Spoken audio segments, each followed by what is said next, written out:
As you had pointed out, Israel's resumption of its attacks on Gaza is an extremely dangerous step that adds further devastation to an already dire humanitarian situation. The international community must act immediately and collectively push for restoring the ceasefire and the implementation of its phases. Israel's attacks and its blockade of aid, water, and electricity to Gaza are escalatory measures that risk the lives of a severely vulnerable population.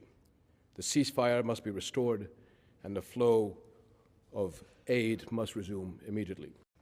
But while we work to deal with the situation in Gaza, we must also call for an end of the dangerous escalation in the West Bank, where over 40,000 Palestinians have been displaced this year alone. Displacing Palestinians in the West Bank and Gaza threatens to lead to increased regional instability, and violations of Muslim and Christian holy sites in Jerusalem add to the tensions and must cease immediately.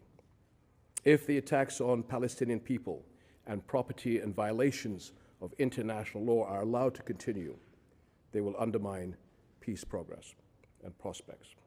A political solution that leads to peace on the basis of a two-state solution is the only way to guarantee security for Palestinians, Israelis, and the region.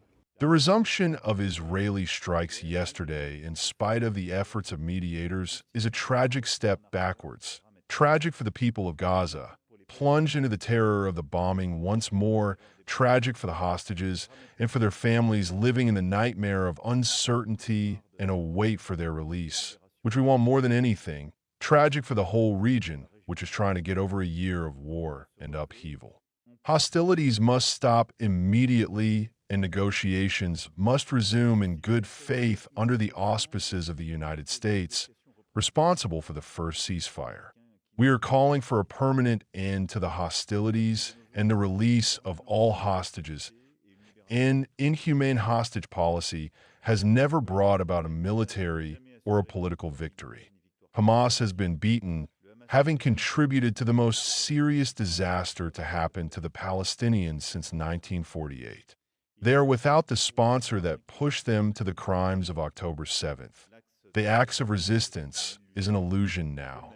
By the same token, there will be no Israeli military solution in Gaza, any more than colonization, annexation, or forced displacement might provide a solution for the trauma of October 7th. We need to find our way, a political solution, and those elements are on the table today.